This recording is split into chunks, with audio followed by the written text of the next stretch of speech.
Wir öffnen ein neues Kapitel des PHOENIX Playbook mit Mr. Marcus Graves. Ja, wir gehen ins Englische in dieser Episode, denn der gute Mann aus Sacramento ist jetzt schon seit 3 Jahren in Europa und 25, 26 bei PHOENIX Hagen. Und so entwickelt sich, ganz unverhofft und auch sehr schön, ein Gespräch über Vaterdasein, was er von seinem großartigen, fantastischen Vater mitgenommen hat, was sich jetzt auf sein eigenes Vaterdasein überträgt. Wir reden so ein bisschen über das Museum seines Lebens und wir spielen eine Runde Schere, Stein, Papier. Das alles und noch viel mehr in dieser Episode des PHOENIX Playbook. PHOENIX Playbook. Dein Podcast. Mit Jörg Behren. Powered by Thalia. Produziert von Go For It. And we dive right into this very episode with Mr. Marcus Graves, and we'll always start by quoting the infamous Life's Little Instruction Book. And phrase 916, for obvious reasons, says, every once in a while ask yourself the question, if money weren't the question, what would I like to be doing? So what would Marcus Graves like to be doing if money wasn't the question? Man, I think I'm doing it right now. I mean, this is like I don't even call it a job when I think about it. It's just playing a kid's game. You know what I mean? It's obviously money is a perk of it and it's good for the family and all that. But I mean, this is the dream right here, you know, playing basketball. Okay, it's the dream right here, but did you have any childhood dreams? I don't know. Give me something that little Marcus Graves was dreaming about when he was a youngster. I mean, I've always obviously wanted to be in the NBA and stuff, but my dream job has always been to be like a GM of a team, but like an American style GM. So like I'm like picking the players, I'm making trades, I'm, doing those type of things. Because I think it's just like it's fun to like build something, especially like whenever I play like video games or anything like that. I'm always on there making trades, trading the best guys, trying to get the best players. So you never dreamt about being a truck driver or going to space or something? I've had basketball, football, baseball in my hands since I can remember. So I've been in sports all the time. Just like growing up and being around sports my entire life, that's just how it's always been. So, what would qualify you as a good GM? It's a good question, man. That's why I'm asking. Yeah. I mean, if you say in an ideal world, if money weren't the question, I would love to be a GM, what makes you think that you're a good GM? Well, I mean, I'd pretty much beat every video game I've ever played.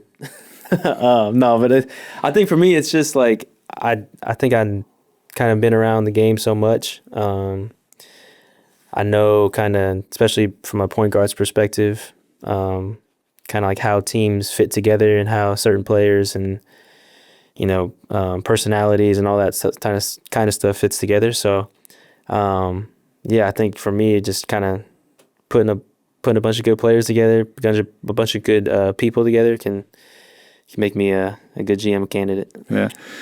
Now that you're not yet a GM, but you never know what's about to come. Going into any season, regardless whether it was back in the days in G League or ever since you came overseas, playing 2 years in Trier and now being with us here in Hagen, stepping into a locker room for the very first time each summer, how do you view things and how do you process things and how do you try to navigate through all those different kinds of people coming together and helping build a team from a point guard's standpoint? And that's something I've kind of learned over my career is just like you kind of just got to be yourself at all times. Don't try and come in and be somebody that you're not or, prove something that you're not. The biggest, difference maker I've always learned is to try and get to know whoever's around you. So whether it's, players, coaches, people who work in the office or within the organization, because then you can build a real relationship and get to know somebody. And it's not just, hey, we're here, we're playing basketball together, so we should probably talk. No, it's like I know you as a person. And and that builds like a real foundation for a friendship and stuff that lasts beyond basketball. Because it's like it ends for everybody, whether it's that team or that season or whatever it is. But I still talk to people from my rookie year, from college, from high school. I just, build real relationships, and I think that'll carry on for a lifetime. So it's always been like this for you?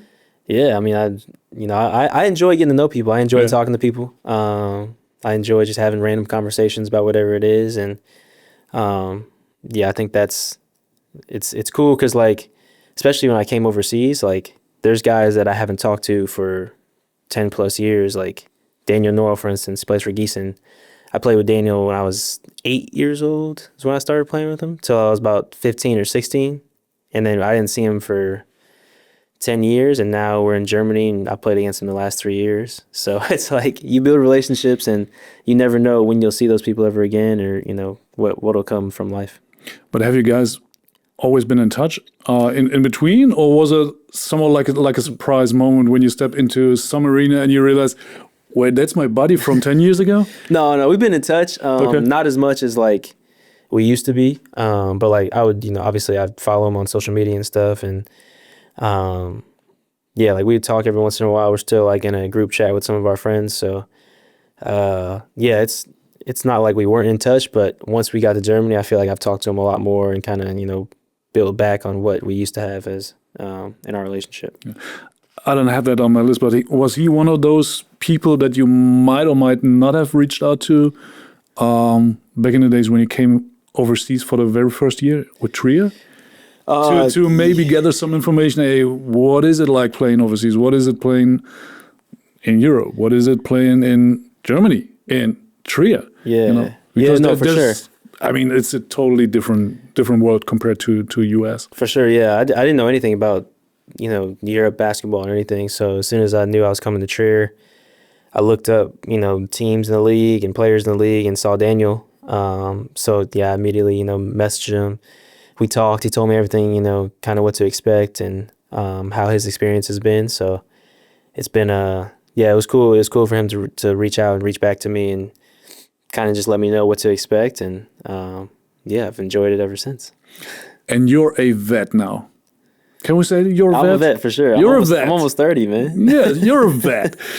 But have you realized that more and more people reach out to you nowadays to gather those kind of information? Yeah. Because, you've been in the game for quite some time. Yeah, no, a lot of people, especially these last couple of years, whether it's guys I know from America who are coming overseas or just, guys who I've played with in the past or whatever it may be.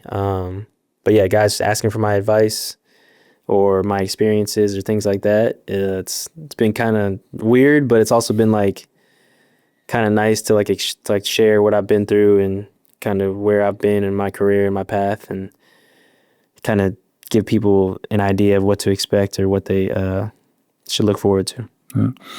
And the thing is, I mean, I'm into basketball. I'm in the basketball business for 20 plus years now in Europe, and to this day, still some stuff amazes me, and I can't figure some certain things I still can't figure out, and I think it's so hard when you come overseas.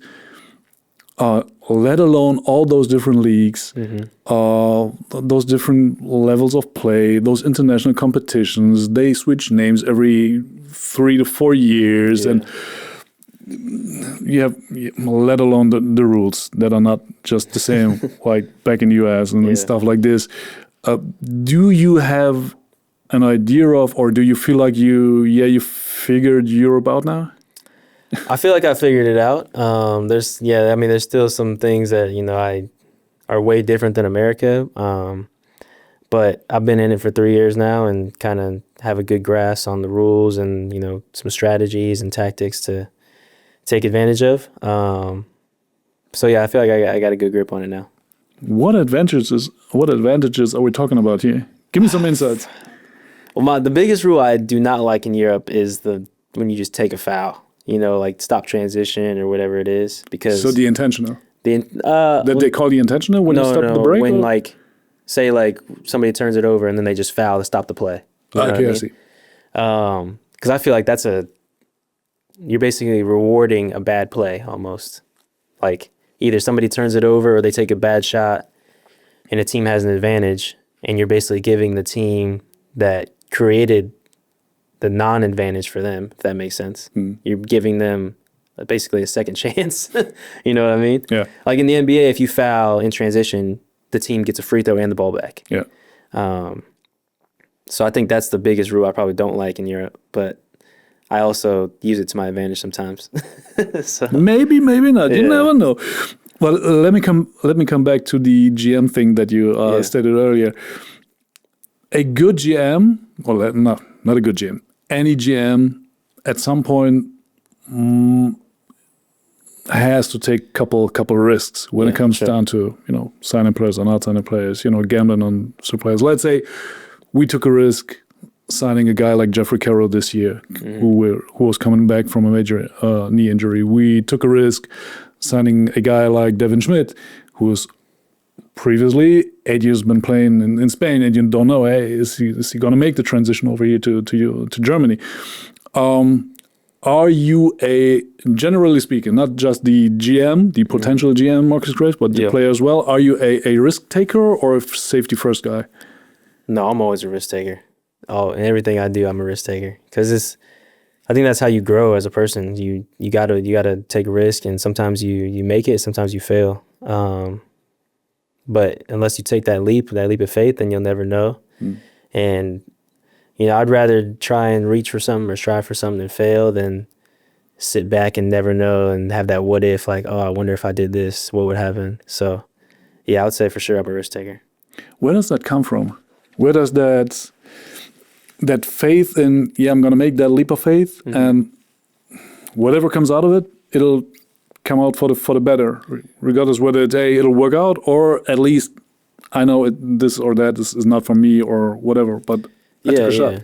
I think it's just how I was brought up. When I was a kid, my pops coached in the NFL for a while, so we were always moving around, and we had to start over basically and move from place to place. So I was always, we always had to take risk of, is it going to work out in this place or is it going to work out here? I got to go to a new basketball team. I got to figure it out. So I've always kind of just figured out whatever situation I'm in. So, going back to taking risks, like you take a risk and it works out, great. If it doesn't work out, then you got to figure out the next move. That's just how I've always been. And it's worked out. It's worked out pretty good for me so far. Yeah.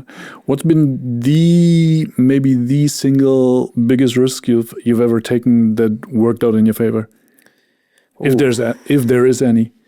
Man, I would say probably coming over to Europe. Just because I never really was outside of America. Besides that, I've been out of the country maybe once before that. And you don't know the basketball style. You don't know what to expect from the culture aspects. My wife and daughter are coming here. I don't know what to expect for them.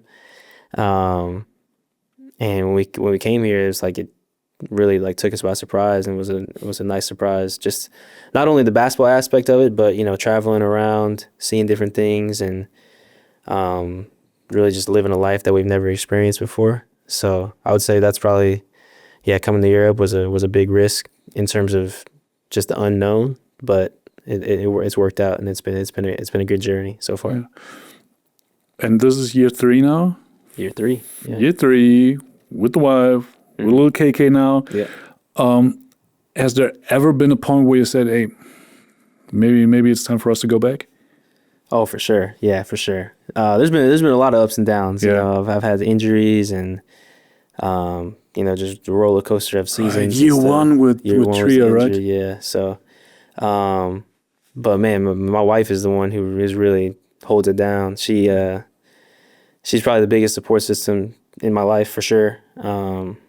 And just, whenever things go up and down, she's kind of like that steady force of it's going to be okay, and kind of brings me back to life, So, it's a major shout out to her. Obviously, Kaylee's, seeing her grow up over here has been great, and experiencing different things that, I don't know how many 3-year-olds have traveled the places she's been. So it's been Not too many. yeah. So just having that and just seeing the brighter things other than basketball, I'd say, you know, those two have kept it steady for me. Yeah. I mean, you have to have that kind of a support system. Yeah, yeah. Because as we spoke about before we, started hitting the record button here, is you have 3 to 4 hours of basketball each day. Yeah. So what do you do with the remaining 20 hours? Mm-hmm. So you have a private life. You have your loved ones around you. So there is so much more to life than quote unquote just basketball. For sure. Yeah. It's been great. I mean, yeah, we got obviously a lot of practice time, a lot of extra work going in. Obviously putting basketball in a high priority, but family to me is also in the highest priority as well. Making sure, my wife and Kaylee are doing good mentally, emotionally and things like that. Trying to explore different places in Germany, trying to explore different places in Europe in general. And just, make experiences that, we can look back on way past basketball and way past, my playing days and like be thankful that we did those things. So, it's a journey and it's kind of like a adventure every day. We don't really plan a lot of things. We're very spontaneous and just say, hey, let's do this today or let's go here, whatever it is. So it's been fun to kind of just take it on day by day. Yeah. Especially with kids. Yeah, for sure. Especially with kids. You never know what the day brings. I never know what Kayla's going to give me in a day. Either she's in the mood or maybe not. You never know. Yeah. But you mentioned that you had to go from city to city a lot when you were younger. Yeah. Because of your dad's job. Mm-hmm. Did your parents support you in adapting to each and every new situation? Was it like, okay, little Marcus, go find your way, do your thing, and just push you out the house and help you make that leap of faith? I think it was a little bit of both. Whenever we moved, it was just us three, so we kind of always had some good family time together. But I think also just being in sports and being around teams and stuff helped me make friends and build relationships fairly quickly. Because you get to a place and you don't know anybody. You got to wait for school to start to make friends. But once you just jump into a team, you got 10 to 15 friends right there already. So I think that's probably, it was cool just to, see different places, kind of throw myself into the world. I think that kind of made me mature at an earlier age because I kind of had to figure it out wherever I was. And it's kind of molded, like we talked about earlier, kind of molded who I am and, what my lifestyle is today. So. And the best part about this is you don't know how valuable it is in the long run and how much you can draw from it as an adult once you grow older. Mm-hmm. Me, myself, and I have so many childhood friends that come from basketball, from playing basketball. I mean, everybody went their own way. The one is a businessman. I mean, me, next guy is doing this. The next one is doing this. But the common ground is basketball, and it's a lifelong friendship that comes from playing together as 10-year-olds. Nah, I started late, but as 12-year-olds, 14-year-olds, whatever. That's the fun. That's the foundation, and that's. I mean, when you play at that age, you just go there out. You just go out there, have fun, do your thing, and you don't think about what an effect it may have on you as an adult. But it's now from an adult's point of view, it's so refreshing. It's so awesome to have that. For sure, yeah. How did you look at your parents? I mean, your dad was in American football. Your mom was a softball player. Yeah. One, how come that you ended up playing basketball? And two, especially, and that's just my imagination because you said, hey, your dad worked in the NFL. Mm-hmm. I can imagine this is extremely time consuming. For sure. Yeah. The first question.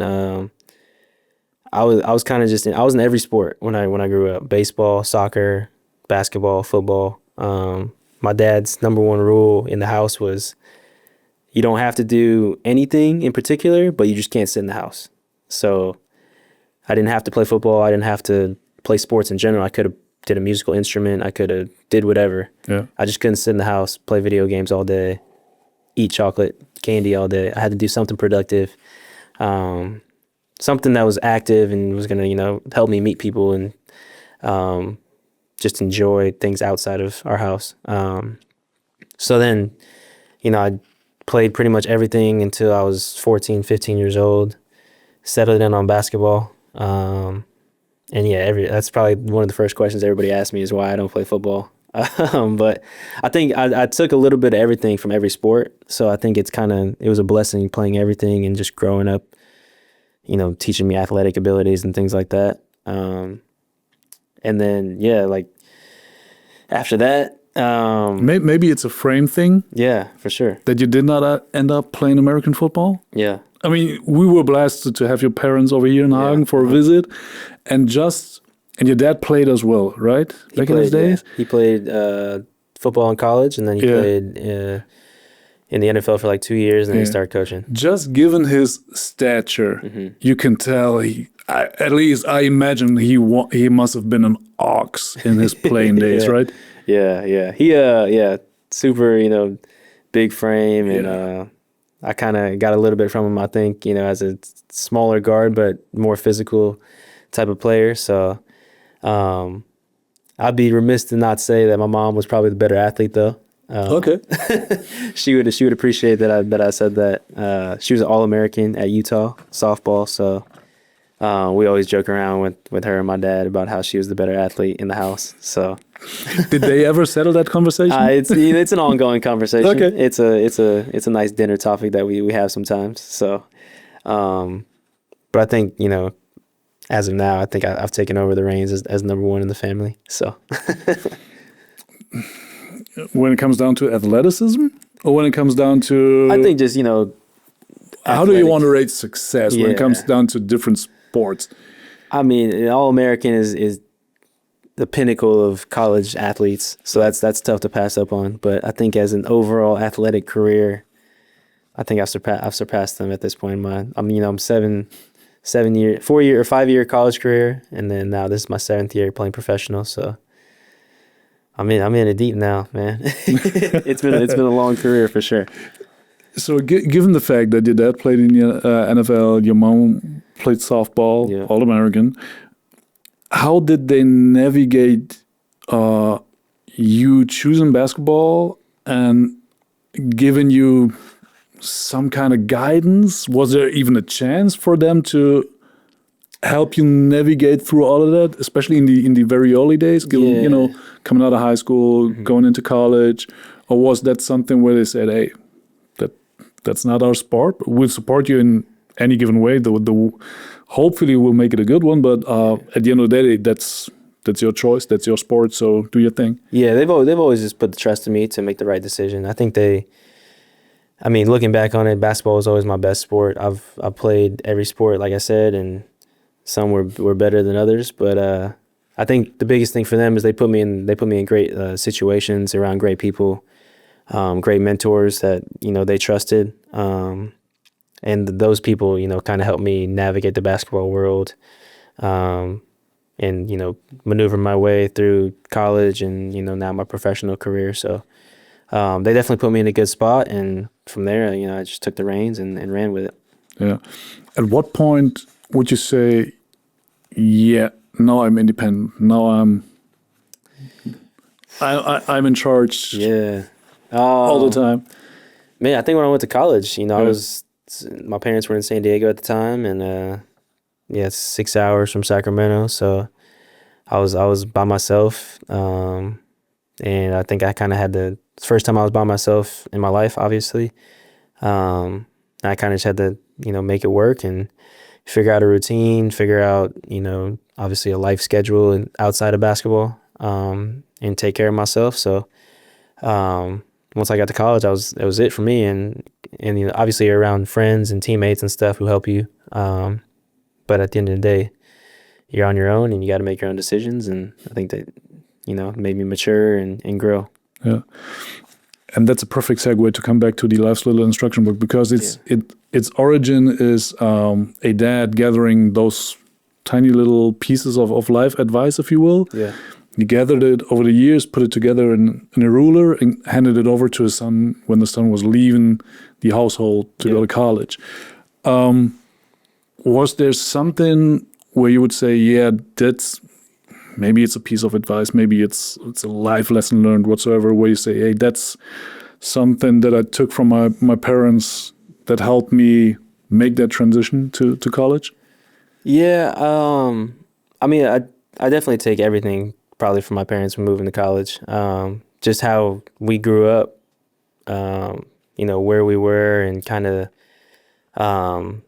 just seeing how they navigated their lives. Obviously, being around my dad when I was a kid, like I was around professional athletes since I was 4 or 5 years old. So I've kind of seen how athletes and, people in a professional setting handle themselves. I've seen some of the crazy, like some of the greatest athletes in football, like, and how they manage their routine and how they, manage their life. So I was kind of submerged in that athlete life since I can remember. So I think them putting me in those situations and around those people, whether they knew it or not, kind of molded who I was. And I think it's crazy because I use those memories and those, experiences in my life all the time now. So I would assume they probably, thought about it and put me in those situations on purpose. But even if they didn't, like, it's crazy how it's worked out. Maybe it's just, when that's your natural environment that you navigate through. Yeah. So be it. I mean, if your dad was a lawyer, or your mom was working whatever job, and you take your kids to work, that's the environment where they grow up. And I believe that being in this sports world, regardless whether it's American football or softball or baseball or whatever, it's a great environment to grow up in. Yeah. Just because everybody's looking out for each other. Maybe sometimes you don't want your kids to be in that environment because of language reasons. Yeah. Yeah. But other than that, everybody's looking out for each other, and everybody, I mean, again, before we hit the record button, we talked about the optional shooting slots that we have once a week. Yeah. And you're one of the guys who's coming in week by week. And I think most of the time you bring, your family with them. Yeah. So how many jobs out there are structured like this, that you can say, hey, I got to do some extra work.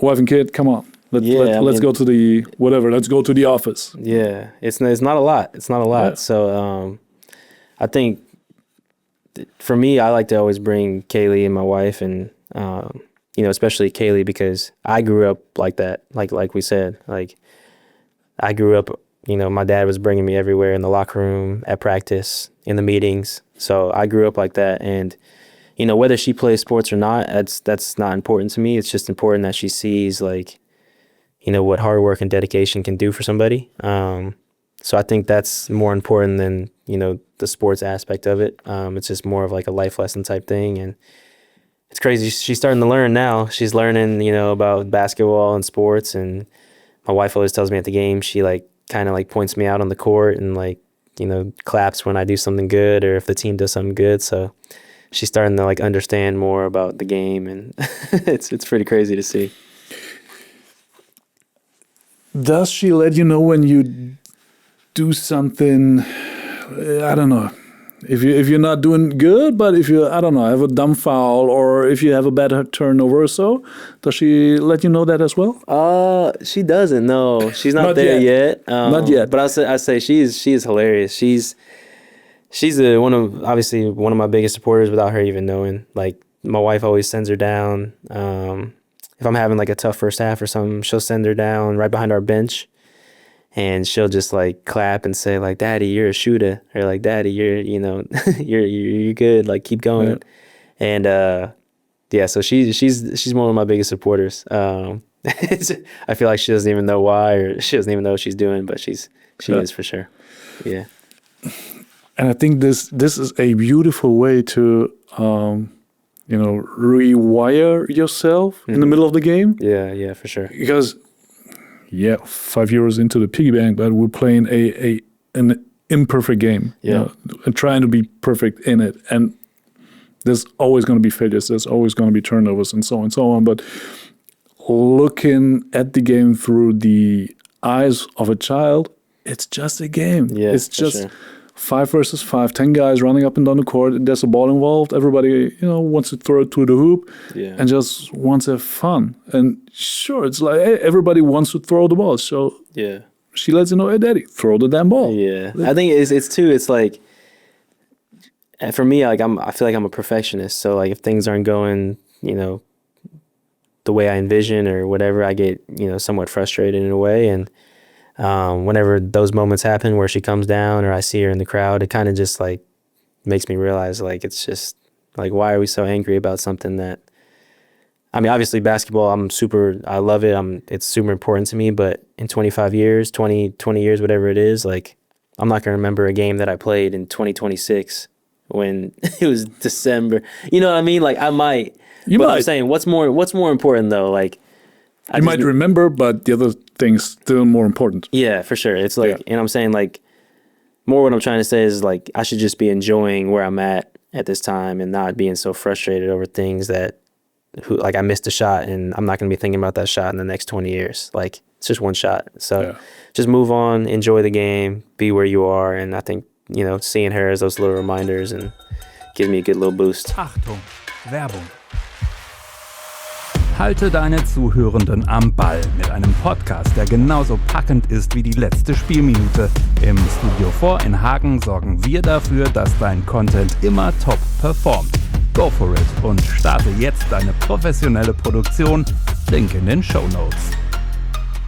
So. And that's good. That's a beautiful way to look at it. Yeah. I believe. Yeah. And that's how we should look at it, especially given all the quote unquote pressure that's involved in the basketball business. Yeah. You got to find a way to still enjoy it, especially given the fact that you are together with this very group for, depending on how long the season goes, somewhere between 9 to 10 months. Mm-hmm. So you got to find a way to enjoy what you're doing. Yeah, you got to find an outlet. There's so many roller coaster of emotions throughout the season. And it happens to everybody. Some days are good days, some days are bad days. And what I tried to focus on this year is just limiting my bad days, because it happens to everybody. Whether you try and, say, I'm not going to have a bad day this year, it just happens to anybody in life, Yeah. So just trying to find that balance and an outlet outside of basketball. And yeah, my wife and my daughter are definitely that outlet and give me that joy outside the game. And I believe it, maybe your wife and my wife are not supposed to hear this, but I believe it works both ways. Yeah. You can have a bad day at home, and everybody has that. Yeah. You wake up with the wrong foot, I don't know, whatever. Or she's mad about that you didn't clean the dishes or wash the dishes, whatever. So, stuff like this happens, household things. So you're happy to being able to, leave the house, go to work, go to the office, or go to the gym and do your thing. And so it's maybe 2, maybe 3 hours where you don't have to think about the unwashed dishes. Yeah, and, for sure. And it's the other way around as well. Yeah. But I wanted to ask, how much of this dynamic has an effect on the other guys on the roster, especially given the fact that not everybody has wife and or kids. But do you feel like it helps other guys change their perspective on the game or how they view the game to not take it as serious? Yeah, I think it's tough because everybody has their different outlet or whatever it may be. But I think, what good teams have is like people realizing when somebody maybe is off for that day or whatever it is. And we have situations like that all the time. Like I've seen guys some days, you can just tell they're down or whatever it is, and vice versa, guys have seen me that way. So it's just about picking each other up. And that's one of the biggest reasons teams are successful is, teammates are picking each other up when they're down, and guys are, keeping each other accountable and stuff like that. It's different for everybody, obviously, and what people like and don't like, but I think just trying to keep everybody in a good headspace and good mental space is good for the team. Yeah. Plus, game time is just 2 hours. Yeah. In a week that has 7 days, 24 hours a day. So you can have a great week. You can have a phenomenal week of practice. You can dominate each and every practice. You can be at your very best. Yeah. But come game time, for whatever reason, I don't know, maybe somebody stepped on your toe and your toe is hurting, whatever, and you just for those 2 hours you're not there at the very peak that you've been at performing at for the remainder of the week, and everybody's like, he has a bad week. Nah, it's just a small portion of that very week. And I believe, and I'm a strong believer, and that's something that I talk to coach a lot. And I believe it has a lot to do with being open-minded and having an eye and an ear for everybody's around you. And when you go into the game or when you're coming into the locker room and say, hey, I'm having a bad day, I can't give you 100%. Yeah. So it's my responsibility to ask you, hey, okay, so let me know, how much can you give me tonight? Yeah. If it's 60%, I want those 60%. Yeah. If you say, hey, I'm just at 75, okay, cool, but I want those 75%, and the rest of us will cover the other 25. Yeah. And I believe that's. But how do you create such an environment where you can feel this comfortable showing your quote unquote weaker side to the teammates? Yeah. For me, it's like kind of goes back to, where I was in the beginning of the year. We talked about, coming into a locker room, not knowing guys, and just kind of being naturally yourself. I think people, know who your genuine self is, especially now we're 9 months into a season. So, guys know who I am, and I know, their type of personalities and stuff. And I think we all, being in the game and being part of the long season, we all know that there's, a lot of ups and downs, whether things you can control or things you can't. Like you mentioned, like sometimes you have a great week of work, great week of practice, great week of whatever it is, and then, it comes to the game and you have a bad game, and maybe it happens 2 weeks in a row. So now you're sitting there 2 weeks in a row, not living up to the expectations, you set for yourself, and that can wear on people. But I think, creating a culture where, everybody's super positive, super supportive. Chris has done a great job of kind of, making things fun and keeping practice lively with different types of games and stuff. And I think we all understand, like, it can be, it can be taxing for 10 months. But I think kind of just seeing the light at the end of the tunnel. Obviously now the season's coming to an end and we're getting ready for the playoffs, and obviously we've had a great season so far. Just keeping that mindset of just keep going and keep grinding away and see what we can make of the great season and push forward. Yeah. But I'd love to touch on what you said, coming together as a unit the very first time at the beginning of the year. When you say, hey, you got to be yourself, or I want to be yourself, I want to be myself. Where does that self-esteem, where does that come from? Being so comfortable being you and showing yourself and presenting yourself to others, to people that you might have never met before, or at least not in person, and say, hey, this is me, this is Marcus Graves, those are my pros, those are my cons. Yeah. Here I am. For sure. Yeah. Where does that come from? I'm super confident in who I am. I like to, especially, on the basketball court, I like to use the phrase delusional confidence. Meaning, like, obviously I'm within this team structure and within the, the realm of the game. I like to try and play the right way, obviously make the right play every time, but at the end of the day, I believe I can make every shot. I believe I can make any type of play. And it's just having that delusional confidence in myself. And then, as a person, it's just being who I am. Like I'm not ashamed of my flaws or my pros or whatever it may be. I think I'm a super fiery, competitive person. So sometimes it may come off in a negative way, but at the same time, I think that's what makes me the player I am and the person I am. So, yeah, I would say at the end of the day, just the confidence in myself and who I am. That's what carries me through life. So basketball or off the court. Okay. I hope I'm stating this question the right way. Yeah. What flaw did the team what flaw took the team the longest to find out about you? Ooh, man. That's a good question. Flaw is relative. Yeah, but everybody has their tweaks and everybody has their own little go-arounds in life. Yeah, for sure. I think my competitiveness it's tough because it's like it's a teeter-totter. Like I think it's a really good thing for me being so competitive, but I think at times it can put me in a tough spot because I don't like to lose anything. Whether we're playing cards, if we're playing rock, paper, scissors, whatever it is, I hate to lose. So rock, paper, scissors, shoot. Yeah. Oh, dang it. Okay. So point proven. He got stone, I got scissors.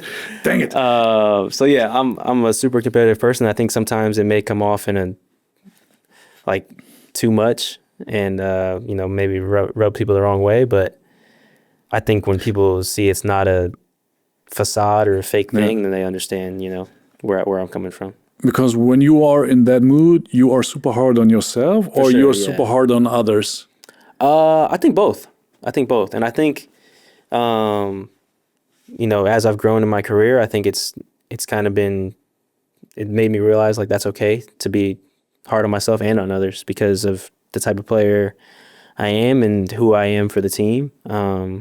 Obviously being the point guard and one of the leaders of the team, I think it's okay for me to hold people accountable, especially if I'm holding myself accountable. So, I think for me, I always try and hold myself accountable first. Always try and look at myself in the mirror and see what I can do better, and then at the same time, see what others can do better. And I always know that it's when I really came at peace with it is like I always know because it's always geared towards winning. So like I'm not trying to do it for my own personal gain or anything like that.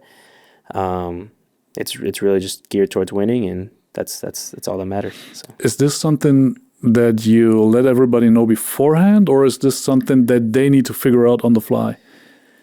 I think. Or is this something that you guys talk about in the locker room? I don't know. Let's say you have a super intense practice. Yeah. And you're yelling at me like, "Get in your fucking spot," whatever. Yeah. So I might take it personally, but maybe not. You never know. But is this something that is addressed in the locker room? I think I don't think it needs to be addressed. I think it's one of those things that's, goes back to relationships. Like if I build a real relationship with you and you know who I am, I know who you are, then I think you know that I'm coming from a good place. And I think, as professionals, we know that a lot of the things that happen on a basketball floor stay on the court. So, I'm not bringing what happens back, off the court or back in the locker room or on the bus ride, whatever it is. It happens on the court, then, I kind of learn to listen to the message more than how it was addressed, if that makes sense. So, kind of listen to what somebody's saying or what I'm saying and, take the message more than the address. Yeah, it absolutely makes sense. Yeah. Especially when you're in the midst of the game, there's not often time or room for discussion or, whatever, a long conversation with, like, hey, let's, look at it from this angle or this angle. Hey, you guys, you got to go there, you got to be there, and everybody has to go and execute the play or whatever the case may be. Yeah. What I would love to touch on when we talk about basketball is me as a right-handed player. It always pisses me off when I have to face a lefty. Mm-hmm. How easy or how different? I mean, that's not a trick question because you don't know it any other way. But how does the game come to you because you're the outlier? You're the lefty, and most people on the floor are right-handed, and you play, or you can play outside the common schemes. Yeah. How does that help you navigate through a game?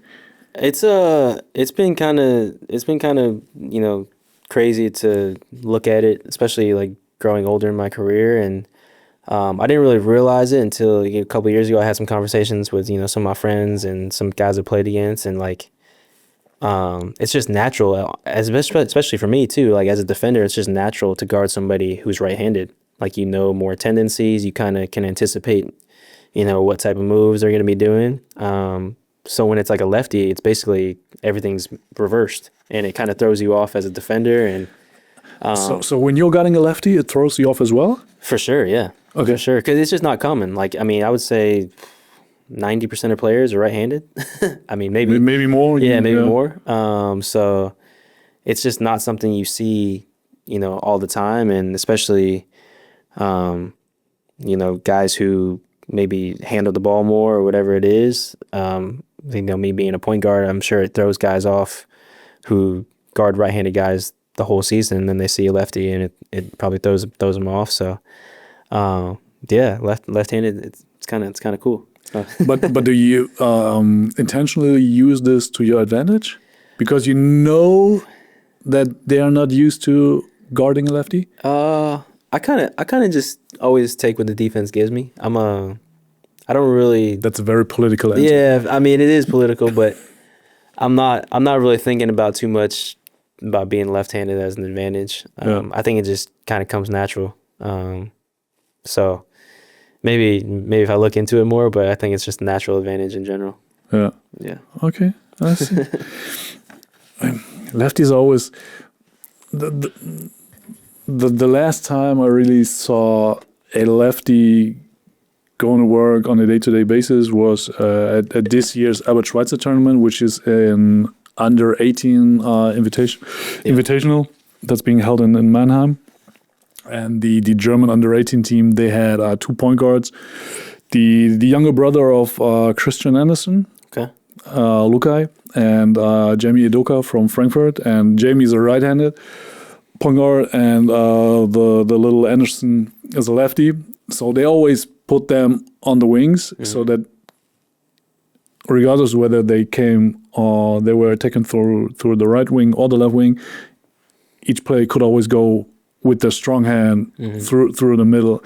And it was so much fun to see how most defenses were able to take away whatever Edoka was trying to do with his strong right hand. But when you flipped it and reversed it, and you had the little Anderson on the right wing, and he was attacking through the middle with his left hand, most defenses were struggling to really contain him. Yeah. And that's always so fun. But I spoke to coach about this, given the fact that we have you as a lefty, BK as a right-handed player, that it may, or if it may or may not give us more flexibility when it comes to playing different sets. Is this something that you guys evaluated or worked on over the year, that you realize, okay, we can run a couple plays both ways? Yeah, depending on who's on the floor? Yeah, I think something that's kind of evolved in our offense is we can run pretty much all of our plays to either side of the floor. Obviously at the beginning of the year, guys are learning, and we're kind of just trying to keep it simple. But I think at this point, we're pretty much can mirror any play to suit whoever we're running the play for. And I think it's an advantage, too, because a lot of teams, Hagen, in the past being one of them, kind of, like to force guys to their weak hand. And for me, it kind of messes up the defense because everybody's used to forcing people left, which is most people's weak hand. So whenever they're trying to force me to the right, it messes up everybody's defense and kind of throws everybody for a loop. So I think it's a good advantage for us to have, especially me and BK being 2 primary ball handlers, and it kind of throws defenses off a little bit. Yeah. At what point during the game, and this is something that you touched on a little earlier, At what point do you realize I'm going off tonight? Where you, I mean, as a premier ball handler or priority first ball handler playmaker, let's say, for instance, maybe nobody else will remember what happened in Gießen in October of 2025, but everybody who's been there will, and there's for sure 25 years down the road, there will be things that more valuable than that very game.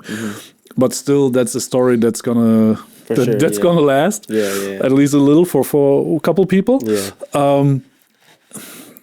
Take me through this. Is this something that just happens in the flow of the game, or can you force yourself to some degree in those kind of situations? I think it's a little bit of both. I think it's kind of, you get in one of those, feelings where it's kind of indescribable. I would say, Gießen being one, and I think maybe it was 2 weeks later, Nuremberg being the second one.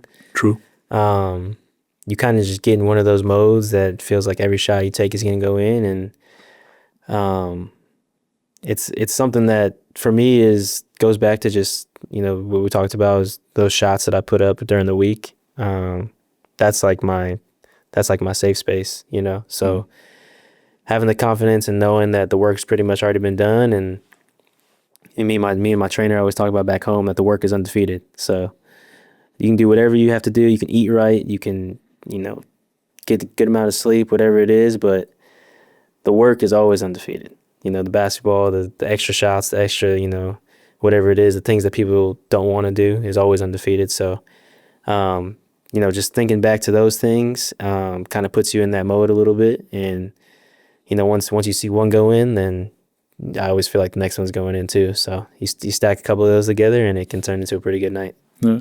But can you go into that mindset by design to some degree, where you say, okay, now intentionally I'm leaving the fun part of the game out, that I'm not having those fun interactions with my teammates anymore. I'm forcing myself to dim in, if that's the right phrase. No, I think for me, like, I have to have the fun to get in those situations. Like a couple of people texted me last week when we played Krausheim. They thought like I was, smiling a little too much with the other team or with the fan, whatever it is. But that's just like, that's what gets me going, is like having fun and, talking a little bit of trash and, whatever it is.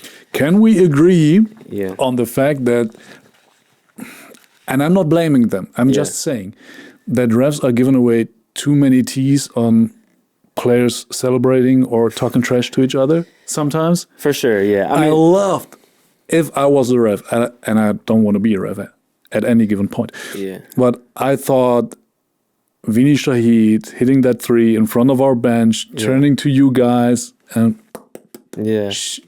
giving everybody the pistol or whatever, it was awesome. To me, that's basketball. For sure. If you're hitting a great shot, come on, let everybody know that you made a great shot. If Devin hits some of his crazy whatevers, everybody is that small in that very situation. It might turn around next possession, but come on, that's what makes competition so much fun. Yeah, I think that's the game, and that's how we grew up. And I think especially like in the American culture, like talking trash is that's half the game right there.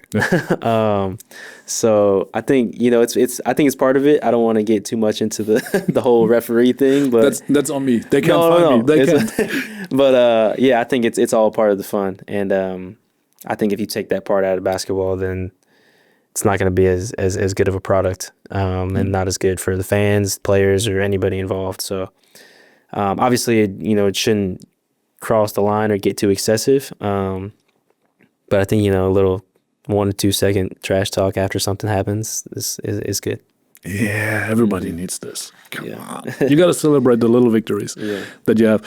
And I want to come back to when you said, that your trainer always said, it's the work that's been done over the course of the week. And if you think that through, at the end of the day, success, I believe success, maybe it doesn't come by design, but at least success isn't an accident when you think that through. Was there something, maybe last week or maybe a year removed or earlier, is there something where you said, yeah, that's where I drew some inspiration from, whether it was a documentary or a book you read or whatever, when it comes down to that mindset thing? Yeah, I mean, I kind of look at just my whole career in general as that. I would, without getting, too personal into it, I would say, kind of how last year ended for me kind of gives me that mindset in general. I think about that every day. And I don't really tell people about it, but like kind of, winning a championship and then the next day they're like, hey, we're going to go in a different direction. That's in my mind every single day when I wake up. So I think that this whole past year has been kind of my motivation, and that's all the motivation I've needed. So that's been fun for me to kind of, play with my mind about, and kind of see what works and what doesn't for me in terms of playing with those thoughts. And it's been fun to kind of get into that. But are you playing just for yourself to prove yourself right, or are you doing what you do to prove other people wrong? Man, I heard this question the other day. Was that you that asked me the other day? Somebody asked me this the other day. I can't remember. Maybe not. No, I don't think it was us. No, I don't. Because play. I believe, because I believe playing or doing whatever you do to prove other people wrong might be the wrong perspective. Because you want to prove something to people that you don't need their confirmation in order to be great. For sure, yeah. Mm-hmm. Maybe you should do this to prove it to yourself, to your loved ones, to the people that are near and dear to you. Yeah, I don't think I need to prove anything to anybody where I'm at. I think I'm kind of just playing for, the love of the game, and that might sound political, but I just like to have fun out there. And I think that whatever people take from that, or whatever, might have happened in the past, I definitely have, motivation and, but I don't think I get gratitude from proving people wrong, I guess I would say. Yeah. So. But is there something, some source of inspiration in this regard where you draw that from? Especially, let's say, was there, I don't know, maybe a book you read somewhat in the past where you say, okay, that's what that's a source of inspiration for me in this regard. Yeah. I mean, I've, there's a book, Life is Not an Accident by Jay Williams. I've kind of been through it a couple times, and it's just a crazy story about, I mean, I don't want to give the whole story, but it's basically he, was a highly touted college basketball player, played at Duke, top 5 draft pick, got in a motorcycle accident, kind of derailed his NBA career, and he kind of had to find what his purpose would be outside of basketball or inside, like still within basketball. And it kind of forced him to just appreciate where he was every single day. So no matter what that means to the basketball floor or things you do off the basketball floor, just kind of being in the moment, I guess I can say, is, kind of being where your feet are and taking advantage of every opportunity you have. And I think that's one of the biggest things I think about a lot, is just, kind of living every day and, being where I am, especially, you never know what can happen in life on or off the court. So you kind of just got to enjoy it. Absolutely. Yeah. But is he giving away a conclusion?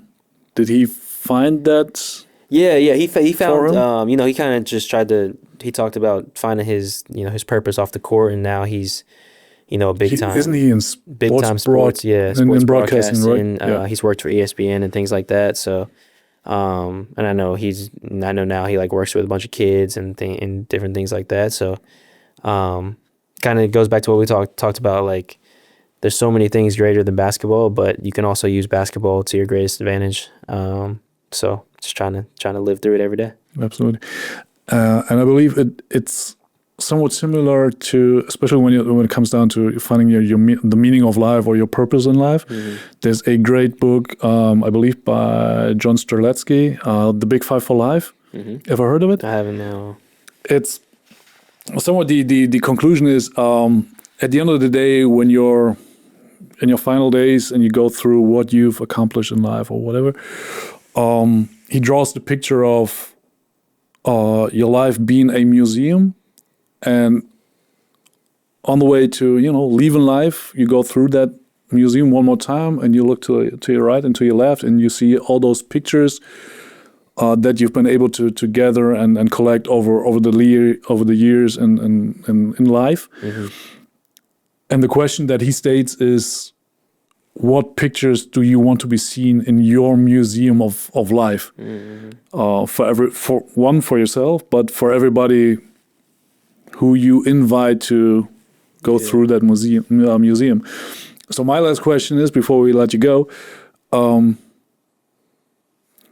hopefully everybody, the two of us will live for 80 more years. Yeah. But what if you could already lock in one picture, one thing that should be in the Marcus Graves Museum of Life?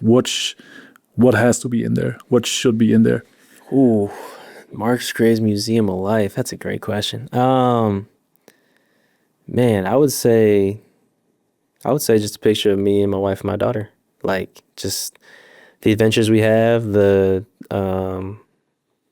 time we spend together, and it doesn't matter what happens on the basketball floor. I could have 20 points, I could have 0 points, and I come home and the love is still the same. So I think that, just a picture of us three enjoying life. I think that's, probably one of my greatest accomplishments. We leave it at this. Marcus Graves, thanks for the time. Yeah. And may the precious time that you are able to spend with the loved ones be as much and be as joyful as possible. And may that little tiny part of basketball bring as much joy as possible to you as well. Thank you very much. For sure. Appreciate you having me. Und damit schließen wir dieses Kapitel des PHOENIX Playbook mit Mr. Marcus Graves. Ein großer Dank geht natürlich an den Point Guard selber, der sich zwischen 2 Trainingseinheiten und der Abholung seiner Tochter aus der Kita die Zeit genommen hat, um hier im Studio 4 von Go For It vorbeizuschauen, um sich hinzusetzen und über all die Dinge zu besprechen, über die wir halt geplaudert haben. Ein großer Dank geht natürlich selbstverständlich einmal mehr an die großartige Crew von Go For It, in deren heiligen Hallen wir diese Episode des PHOENIX Playbook aufzeichnen durften. Ebenfalls ein großer Dank geht an Thalia, wo es das in jeder der Episoden erwähnte Life's Little Instruction Book als auch das von Marcus genannte Buch von Jay Williams entweder in einem der Stores zu kaufen oder dementsprechend über den Link in den Shownotes zu erwerben gibt. Bis dahin, bis zur nächsten Episode des PHOENIX Playbook.